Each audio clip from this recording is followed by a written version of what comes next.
Bonjour les curieux. Vous êtes-vous déjà interrogé sur les mystères de l'univers? Aujourd'hui, on plonge dans l'un de ces concepts les plus fascinants, la théorie des cordes. La théorie des cordes propose une idée assez renversante. Les particules fondamentales, comme les électrons et les quarks, ne seraient pas de minuscules points. Imaginez plutôt des cordes unidimensionnelles qui vibrent à différentes fréquences. Chaque particule devient une note de musique unique, jouée par ces cordes vibrantes. Fascinant, n'est-ce pas? Mais qui a imaginé cette idée folle? Les racines de la théorie des cordes remontent à la fin des années 60 et au début des années 70. Des physiciens comme Gabriele Veneziano et Leonard Susskind faisaient partie des pionniers.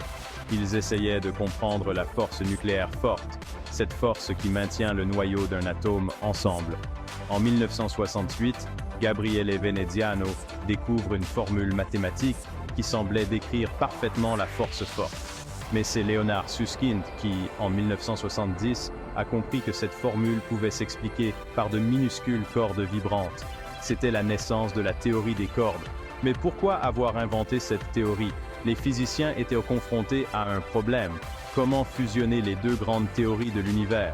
D'un côté, la relativité générale, qui explique la gravité et la structure à grande échelle du cosmos, et de l'autre, la mécanique quantique, qui explique le comportement des particules aux plus petites échelles.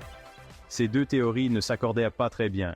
La théorie des cordes est apparue comme une solution potentielle pour les unifier. En proposant que les particules sont en réalité des cordes, elle offre un moyen de réconcilier la physique de l'infiniment grand et de l'infiniment petit. C'est comme trouver un langage commun pour que l'univers puisse se parler. Bien sûr, la théorie des cordes n'est pas sans défi. Elle nécessite des dimensions supplémentaires jusqu'à 11. Nous vivons dans un monde à 3 dimensions. Donc ces dimensions supplémentaires sont difficiles à visualiser et à détecter.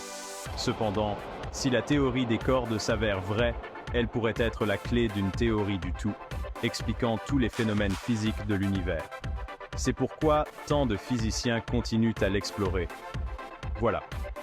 La théorie des cordes en quelques mots. Une idée révolutionnaire qui pourrait percer les secrets de l'univers. Restez curieux, et qui sait, peut-être serez-vous celui ou celle qui résoudra le prochain grand mystère. Merci d'avoir regardé.